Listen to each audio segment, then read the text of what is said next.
The front headlines scream, Lewis Hamilton gets away with a penalty cheat. But if you think the Antonelli crash in FP2 is the real story, you're missing the wood for the carbon. Because behind the accident, behind the radio calls, the FIA ruling, the polite apology, lies a far nastier truth. Hamilton didn't just block Antonelli. He exposed something Ferrari would never dare voice aloud, that he's not just fighting for pace, he's fighting for clarity, for confidence, for instinct, for trust, in the very car he sits in. And when a 7-time world champion holds up his hand during a practice session and says, I couldn't see him at all, that is not an offhand apology. That's not just a fleeting misjudgment. It's a warning sign, a symptom, a signal. Today, we're diving into what Ferrari won't admit in press conferences, why Lewis Hamilton's Austrian GP incident isn't the story. It's the spark, the visible tip of a deeply buried iceberg, and why the real penalty may not come from the FIA, but from inside Maranello itself. Let's not sugarcoat it. Yes, Hamilton impeded Antonelli. Yes, the stewards gave him a warning. And yeah, in the melee of free practice, it might be excused as another racing incident. But pause the tape. Zoom in on the environment. Hamilton's on a cool-down lap. Antonelli is on the push, full gas. The Ferrari drifts to the right, slow, methodical. Antonelli cuts across.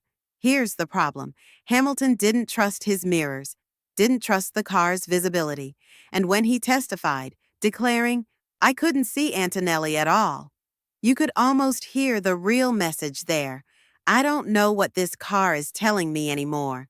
And for a driver who built his success on feel, on otherworldly spatial awareness, that's not just unsettling, that's seismic. Because in Formula One, the moment a driver loses touch with the car, they don't just lose time, they're a risk. This is not dirty racing, this is disconnection. And when you set that against his own words in FP1, for some reason I've got no pace, mate, you start to see it's not a one-off. It's a trend, an indicator, not from race control, but from the stopwatch, from the telemetry, from the very foundations of faith Hamilton has ever driven with. Ferrari isn't just giving him a tricky car, they've handed him a foreign concept, a misfit philosophy. Because the SF25, it wasn't built for Lewis Hamilton, it was sculpted around Charles Leclerc, his braking style, his ride height feel, his throttle logic.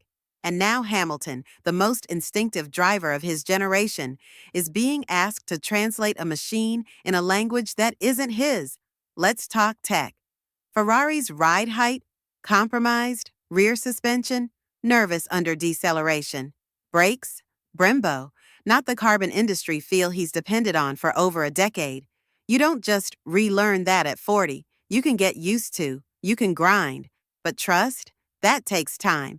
And at this point, every FP1, every apex missed, every radio call, they're saying the same thing. He's not there yet. He doesn't trust this car. The engineers know it.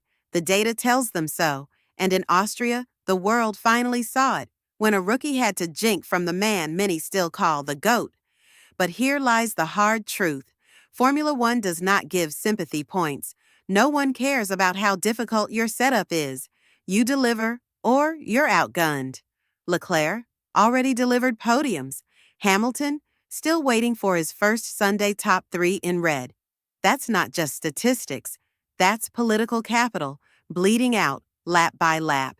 And in a garage where performance trumps personality, where the new floor doesn't deliver feel, where sim data still resists instinct, there is only one conclusion left. Ferrari isn't letting Hamilton down. Hamilton is being spurned by the DNA of Ferrari. The Antonelli incident? It'll be out of the headlines by Monday. But the real story, the one that matters, that's only just beginning. Because Lewis Hamilton is out of time on the circuit. Not simply because Leclerc is faster, but because whenever he raises his hand and says, I didn't see him, what he is really saying is, I don't see my future here. And that's what's at stake. Not points, not podiums. Faith. Because in Formula One, when the driver stops having faith in the car, The car ceases to be developed around the driver, and that is how legends fade, unless, of course, he finds a way to regain his sight. And if he does, that reminder could be the spark that rekindles all of it. Everyone thinks they know why Lewis Hamilton is having trouble. The tires, the brakes, the power unit. But they're all wrong, because the only guy who's had 10 years in the trenches with Lewis, his manager, the guy who turned strategy into a science at Mercedes, just blithely let a bombshell drop. James Vowles has at last put his finger on something nobody at Ferrari will. Lewis hasn't got the specific elements he needs to feel strength from the car. That sentence isn't technical, it's surgical, and it tells us why Ferrari has not broken Lewis Hamilton yet. But it also implies something darker. When he at last gets what he desires, Ferrari can be his instrument, not his weak point. Let's start with the truth the headlines gloss over. Lewis is not a plug-and-play car. He is not stretchy in that dull manner analysts love to toss around. He needs attachment, not action. At Mercedes, the car was built to his frequency. Each brake map, each balance adjustment, each throttle curve were dialed into his micro-feelings. That's why, when Vowles says, it's about building confidence from specific elements, he's talking about trust at the margins. And now, the Ferrari SF25 isn't communicating with him in the right language. The braking zones don't feel like home. The torque delivery isn't as consistent. The corner entry behavior shifts just enough to destabilize his flow. He's not driving a bad car. He's driving a car that wasn't born for him. And here's the brutal irony. Charles Leclerc thrives on chaos. He drives through instability. He reacts. Lewis doesn't react. He orchestrates. That's why he's struggled. Not because he's slower, but because Ferrari's current feedback loop is not built for his genius. Vowles did say something else, and it's subtle, but enormous. When he's on it, he and Charles are this close. That was no compliment. That was a warning, because here's what the numbers won't say yet. In Miami, Hamilton pushed Leclerc hard. In China, sprint win. Every time the SF25 drives in a normal manner for periods, Hamilton is there. This ain't a decline story, it's a latency story. Lewis is processing a new operating system, one that fights his instincts. And when you've spent 12 years with Mercedes muscle memory baked into your subconscious, every 10th takes longer to reclaim. Let's be real. Carlos Sainz adapted to Ferrari, yes, but not while carrying the weight of 7 world championships. Not while recalibrating 12 seasons of deeply ingrained sensory memory. Not when being charged with money laundering Ferrari out of decades of chaos on day one. Which is precisely why Vowles' phrase resonates. It's all possible. It's all adaptation. From the man who witnessed Hamilton build dynasties, this is not an obituary. This is a prophecy, and it reveals something Ferrari still refuses to accept. They did not just sign a legend. They employed someone who can redesign what their car needs to be. Let the doomsayers have their fun. Let the analysts dissect each race in which Charles finishes ahead of Hamilton.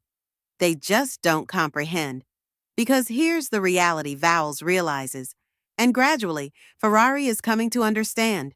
You're not winning with Hamilton by getting him to adjust to your car. You win by letting him recreate the car as one he gets to drive alone. And when that process takes place, Ferrari does not merely possess a winner. They possess a kingmaker. This isn't so much about gaining pace. This is about unlocking belief in a system that was never built for Lewis, but can now be the most lethal thing on the grid because of him. And that is the kind of transformation that wins titles, not in 2025, but in 2026, when the sport starts anew. And Ferrari possesses a car written in Hamilton's hand. Watch the space between then and now, because each lap by which he closes the gap, it is not healing. It is the rise before the storm.